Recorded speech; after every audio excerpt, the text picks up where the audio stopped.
देखिए कल हम लोग समान रूप से आवेशित वलय के कारण वैद्युत क्षेत्र की तीव्रता देखे थे, नहीं? आज हम लोगों को देखना है वैद्युत द्विध्रुव क्या होता है। वैद्युत द्विध्रुव, इसके नाम से देखो पता चल रहा है कि ऐसा कोई वस्तु होगा जिसके ऊपर क्या होगा, बराबर और विपरीत आवेश होंगे। द्विध्रुव कब बनता है? जिसमें दो ध्रुव हों, एक धनात्मक हो, क्या हो, ऋणात्मक हो, नहीं?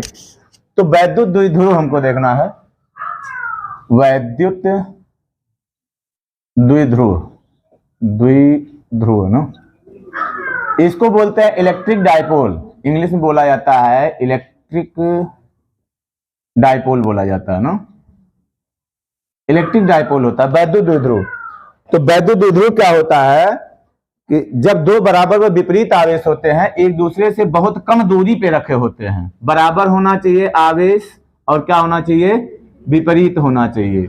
जब दो बराबर व विपरीत आवेश एक दूसरे से एक अल्प दूरी पर रखे होते हैं, अल्प दूरी माने बहुत कम दूरी पे ना, एक अल्प दूरी पे रखे होते हैं, तो इससे जो निकाय बनता है, एक सिस्टम बनता है, इसी सिस्टम को हम लोग कहते हैं वैद्युत द्विध्रुव कहते हैं, नहीं? इसी को हम लोग वैद्युत द्विध्रुव कहते हैं। जब दो बराबर व विपरीत आवेश एक दूसरे से बहुत अल्प दूरी पे रखे हों, तो इस तरह से बने सिस्टम को हम लोग क्या कहेंगे, वैद्युत द्विध्रुव, निकाय को ना। समझ में आया? जब दो बराबर व विपरीत आवेश एक दूसरे से अल्प दूरी पे रखे हों, तो इनसे बने निकाय को हम लोग वैद्युत द्विध्रुव कहेंगे। ये जो वैद्युत द्विध्रुव होता है, इसकी लंबाई को हम लोग थोड़ी सुविधा के लिए क्या करते हैं, लंबाई को इसकी ले लेते हैं 2l ले लेते हैं ना, इसकी लंबाई 2l ले लेते हैं हम लोग। जैसे मान लीजिए अब जैसे कुछ अणु होते हैं, जैसे मान लो H2O है, नहीं? H2O जो होता है यह भी वैद्युत द्विध्रुव होता है। H2O को क्या लिख सकते हो आप, H धनायन, और क्या लिखते हो, OH ऋणायन होता है।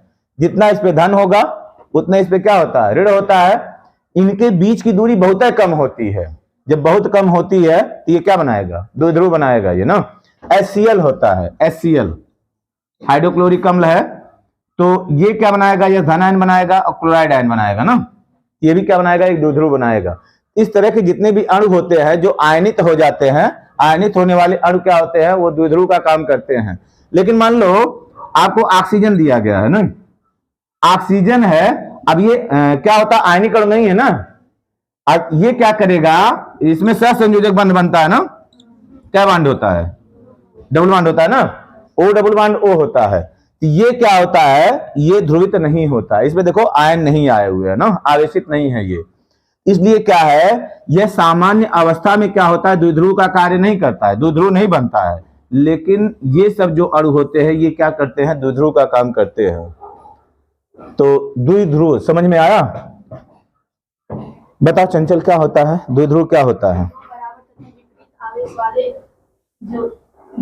जब दो बराबर तथा विपरीत आवेश वाले वस्तु नहीं, बीच की दूरी अल्प होती है और उनसे जो निकाय बनता है उसे ही वैद्युत। हाँ, जब दो बराबर व विपरीत आवेश, ऐसे बोल दिए, वस्तु कहने की क्या जरूरत है। जब दो बराबर व विपरीत आवेश एक दूसरे से बहुत अल्प दूरी पे रखे होते हैं, इनसे बने निकाय को हम लोग क्या कहेंगे, वैद्युत द्विध्रुव। आप बताओ, विशेष बताइए। दो बराबर विपरीत आवेश एक दूसरे से बहुत अल्प दूरी पर होते हैं, तो उन्हें उनसे बने निकाय को वैद्युत द्विध्रुव कहेंगे ना। समझ में आएगा ना, ये वैद्युत द्विध्रुव होता है। उसके बाद जब वैद्युत द्विध्रुव आपको पता चल गया, तो वैद्युत द्विध्रुव आघूर्ण एक होता है, वैद्युत द्विध्रुव आघूर्ण।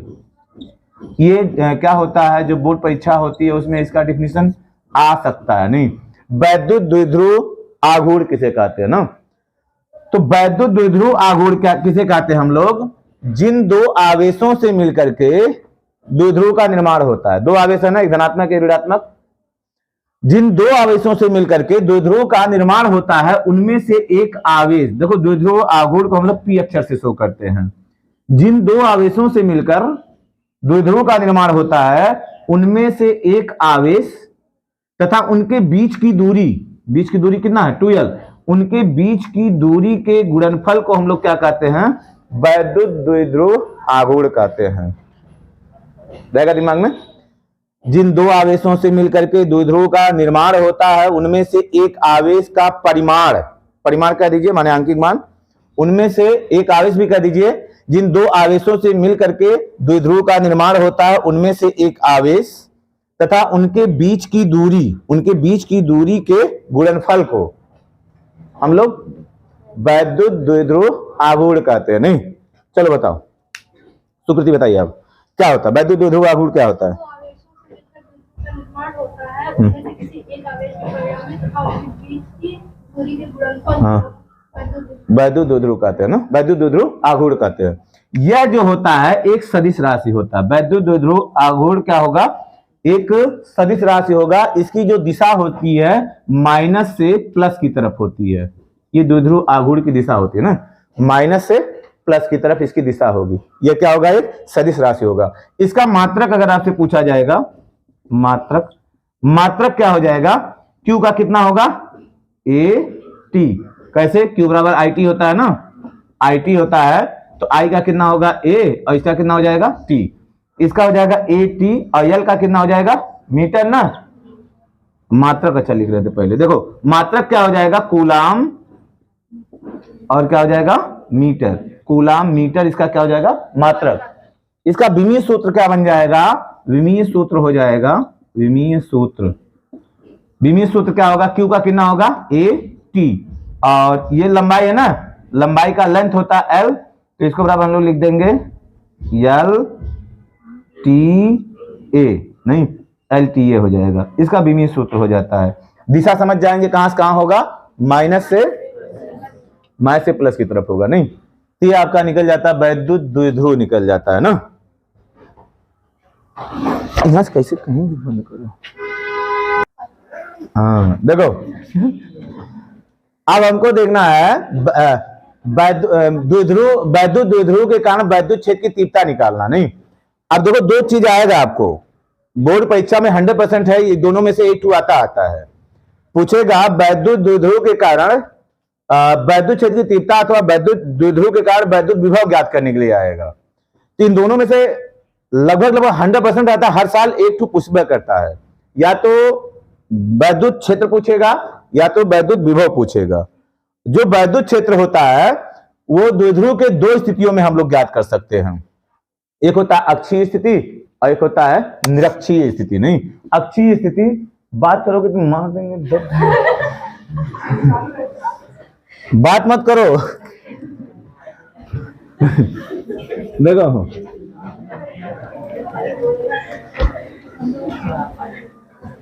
दो स्थितियों हम लोग निकालेंगे। नहीं, इसमें सबसे इंपॉर्टेंट क्या होता है? अक्षीय स्थिति होता है। अक्षीय निरक्षीय दोनों है। तो हम लोग पहले देखिए क्या करते हैं, वैद्युत द्विध्रुव के अक्षीय स्थिति में हम लोग निकालेंगे वैद्युत क्षेत्र की तीव्रता। एक होता है अक्षीय स्थिति होता है, एक होता है निरक्षीय स्थिति। तो वैद्युत द्विध्रुव का अक्ष पूछा जाता है। वैद्युत द्विध्रुव का अक्ष किसे कहते हैं? तो वैद्युत द्विध्रुव का जो ये होता है, देखो दोनों आवेशों को मिलाने वाली जो रेखा होती है, माइनस क्यू है, क्या है? प्लस क्यू है। दोनों आवेशों को जो मिलाने वाली रेखा होती है इसको हम लोग बोलते हैं अक्षीय रेखा बोलते हैं ना। ये अक्षीय होगा। और इस रेखा के जो लंबवत, इसके मध्य बिंदु, द्विध्रुव के मध्य बिंदु से होकर जाने वाली तथा इस अक्षीय रेखा के लंबवत जो रेखा होती है इसको बोलते हैं निरक्षीय रेखा बोलते हैं। नहीं, या निरक्ष बोलते हैं इसको अक्षीय रेखा बोलेंगे। तो अक्षीय रेखा समझ जाएंगे ना, दोनों आवेशों को मिलाने वाली रेखा। दोनों आवेशों को मिलाने वाली रेखा को हम लोग कहते हैं अक्षीय रेखा। और दोनों अक्षीय रेखा के लंबवत तथा द्विध्रुव के मध्य बिंदु से होकर जाने वाली रेखा को क्या बोलेंगे? निरक्ष या निरक्षीय रेखा बोलते हैं ना। तो जो हमको निकालना है वैद्युत क्षेत्र की तीव्रता, दो स्थितियों में निकालना, पहला अक्षीय स्थिति में, दूसरा निरक्षीय स्थिति में। तो सबसे पहले हम लोग निकालते हैं द्विध्रुव के अक्षीय स्थिति में वैद्युत क्षेत्र की तीव्रता। अब वो कैसे ज्ञात करेंगे इसको ध्यान से देखेंगे, थोड़ा फिगर को ध्यान में रखेंगे। बिंदु आवेश कारण वैद्युत क्षेत्र की तीव्रता कितना होता है? बिंदु आवेश कारण वैद्युत क्षेत्र की तीव्रता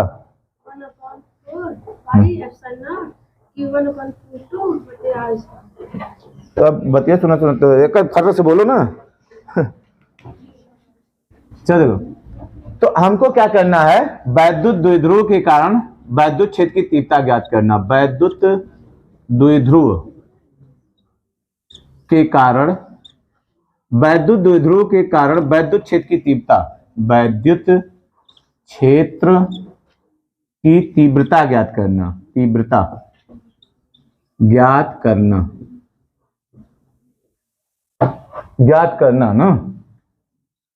इसमें पहला होता है, दो स्थितियां होंगी, पहला होगा अक्षीय स्थिति और दूसरा होगा निरक्षीय स्थिति में। अक्षीय स्थिति में, अक्षीय स्थिति में, दूसरा होता है निरक्षीय स्थिति में होता है, निरक्षीय, निरक्षीय स्थिति, निरक्षीय स्थिति में होता है ना। पहला अक्षीय स्थिति में और दूसरा होता है निरक्षीय स्थिति में। तो देखो निकाला जा, अक्षीय स्थिति में पहले निकाला जा। देखो पहला इसमें हम लोग निकालते हैं अक्षीय स्थिति में। ओहो,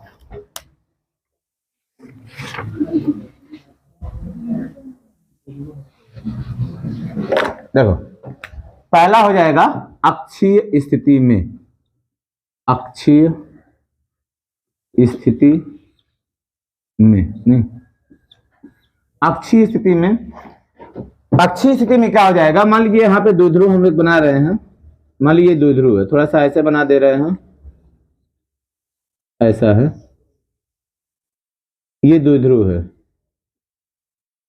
डंबल नहीं, इसके बीच की दूरी कितनी होगी 2l, इसका मध्य बिंदु कितना है O, मध्य बिंदु को O मान लेते हैं ना, ये 2l दूरी है, L इधर ले सकते हैं और L इधर, थोड़ा सा फार्मूला निकालने में बढ़िया रहता है, वैसे क्या नाम होगा भिन्न में आएगा, ठीक नहीं रहेगा, इसलिए हम लोग 2l दूरी इसीलिए लेते हैं। ये हो जाएगा, ये माइनस क्यू है और ये क्या हो जाएगा प्लस क्यू हो जाएगा। इसकी अक्षीय रेखा इधर होगी, इधर भी हो सकती है उधर भी हो सकती है, तो अक्षीय रेखा ये होगी, इसके किसी बिंदु P पर हमको क्या करना, वैद्युत क्षेत्र की तीव्रता ज्ञात करना है। अब प्लस क्यू के कारण बताओ जय बाबू, प्लस क्यू के कारण जो वैद्युत क्षेत्र होगा, प्लस क्यू के कारण वैद्युत क्षेत्र किधर होगा, इधर होगा कि इधर होगा, इस साइड में होगा, नहीं क्यों, क्योंकि प्लस के कारण जो वैद्युत क्षेत्र होता है कहां होता है, बाहर की तरफ, और माइनस के कारण जो वैद्युत क्षेत्र होता है अंदर की तरफ होता है।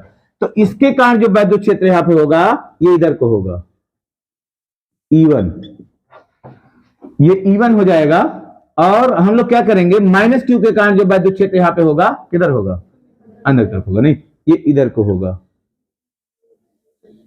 इधर से होगा ना, इस तरह से हो जाएगा। समझ में आया।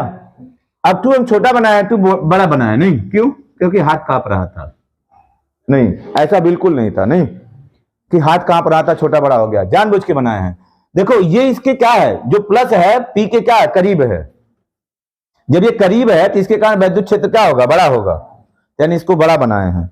ये माइनस क्यू क्या है, इससे दूर है, तो इसके कारण जो वैद्युत क्षेत्र होगा थोड़ा कम होगा, इसको क्या किया छोटा बनाया, नहीं इतना हो जाएगा। ये दूरी यहां से हम लोग क्या करते हैं, यहां से ये दूरी इसका, इसके मध्य बिंदु से दूरी इसका ले लेते हैं R, ये दूरी R हो जाएगा, समझ में आ रहा है, ये दूरी R होगा ऐसे, और यहां से फिर दूरी कितनी हो जाएगी, यहां से देखो, यहां से जो देखे हैं यहां से R हो गया, यहां से कितना हो जाएगा देखो पूरा कितना R में से कितना घटा दे L, तो R माइनस कितना हो जाएगा L, यहां से कितना हो जाएगा, यहां तक R प्लस जुड़ जाएगा ना, तो कितना हो जाएगा R प्लस, एक दाई R ऐसे बन रहा है, एक दाई R ऐसे बन रहा है, R देखो ऐसा हो जाएगा, नहीं तो ये हो जाएगा R प्लस L, यहां से ये दूरी हो जाएगी। बस इतना ही चीज इसमें समझना था, नहीं बस समझ में आ रहा कुछ ना।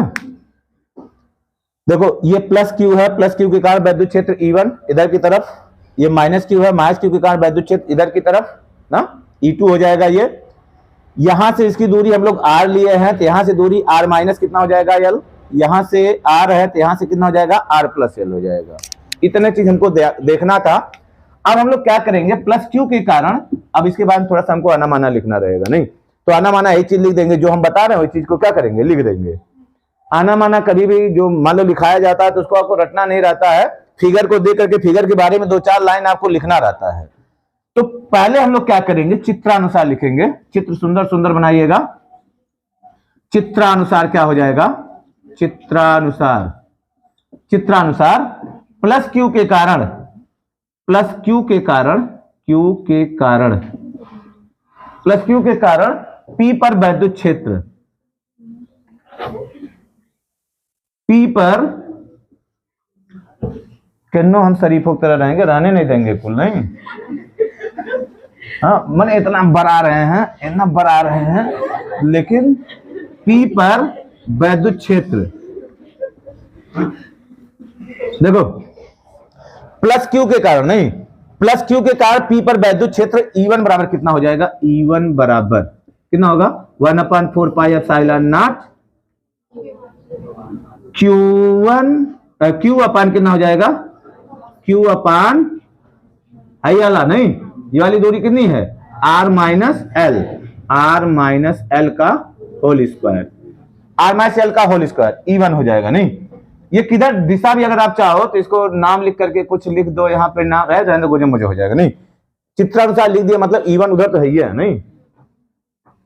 माइनस क्यू के कारण वैद्युत क्षेत्र, माइनस क्यू के कारण वैद्युत क्षेत्र, माइनस क्यू के कारण वैद्युत क्षेत्र, वैद्युत क्षेत्र माइनस क्यू के कारण वैद्युत क्षेत्र E2 बराबर कितना हो जाएगा? E2 बराबर 1/4 पाई एप्सिलॉन नॉट कितना होगा? Q अपान, यहां से दूरी लेंगे हम लोग ना, R प्लस एल का होल स्क्वायर हो जाएगा। समझ में आया? R प्लस एल का होल स्क्वायर। देखो फिर क्या करेंगे, ये जो दोनों वैद्युत क्षेत्र हैं विपरीत दिशा में है ना, तो इनका जो परिणामी होगा, सदिश राशि है, परिणामी इनके माइनस के क्या होगा? बराबर, इनके अंतर के बराबर होगा। तो परिणामी वैद्युत क्षेत्र कितना हो जाएगा? यहीं पे लिखा था, लिख रहा है, देखो यहां पे लिखते हैं P पर परिणामी वैद्युत क्षेत्र, P पर फिर आया नहीं, P पर परिणामी वैद्युत क्षेत्र, परिणामी वैद्युत क्षेत्र, P पर परिणामी वैद्युत क्षेत्र E बराबर हो जाएगा, E बराबर यहां पर निकाल लो ना, E1 माइनस कितना होगा? E2, विपरीत दिशा में है तो माइनस हो जाएगा नहीं, E1 माइनस कितना हो जाएगा? E2। E1 का मान रख देते हैं 1/4 pi epsilon naught, 1/4 pi epsilon naught Q upon R minus L का whole square, R minus L का whole square minus 1/4 pi epsilon naught 4 pi epsilon naught Q upon R plus L का whole square नहीं। देखो दिख रहा है ना?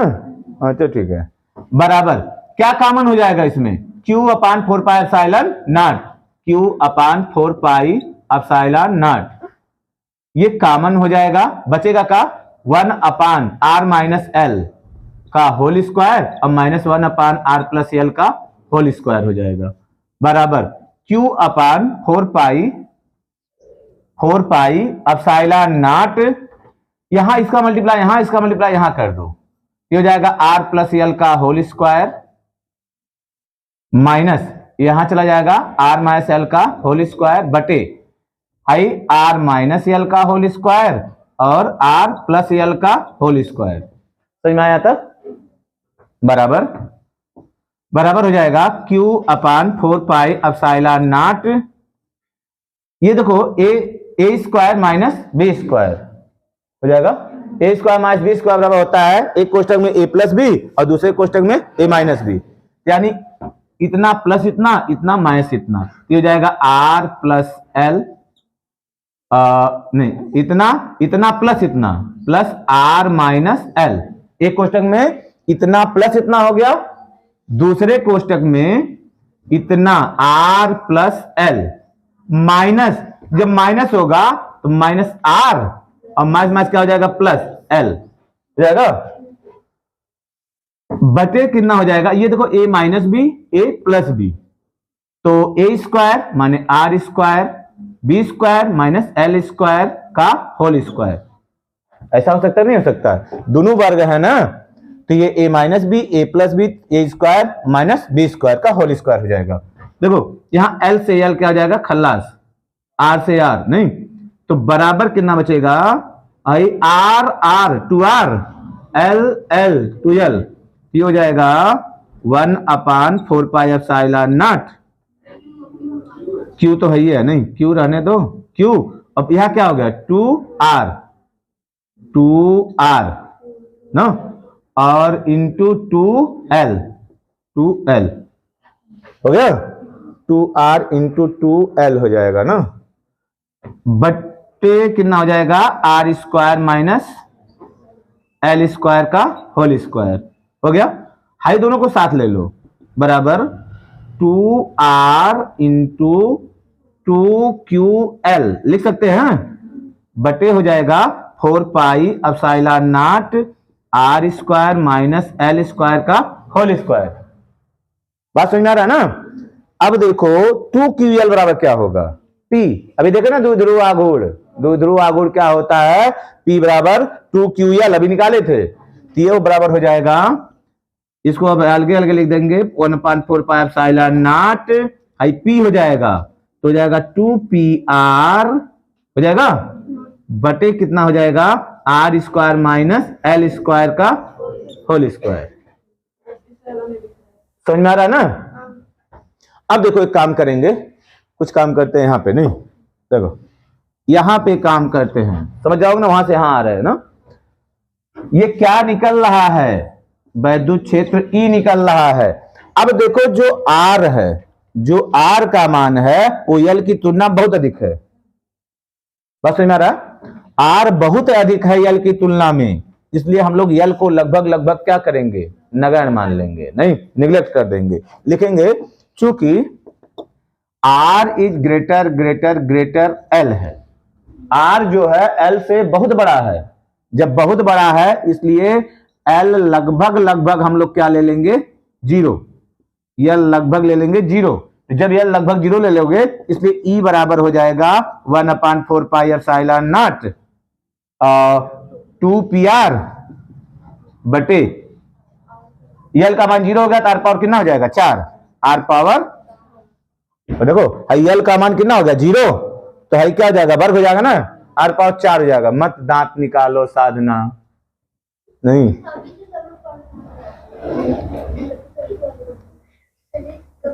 तो जब परेशानों के साथ बैठोगे तो परेशान रहोगे ही नहीं।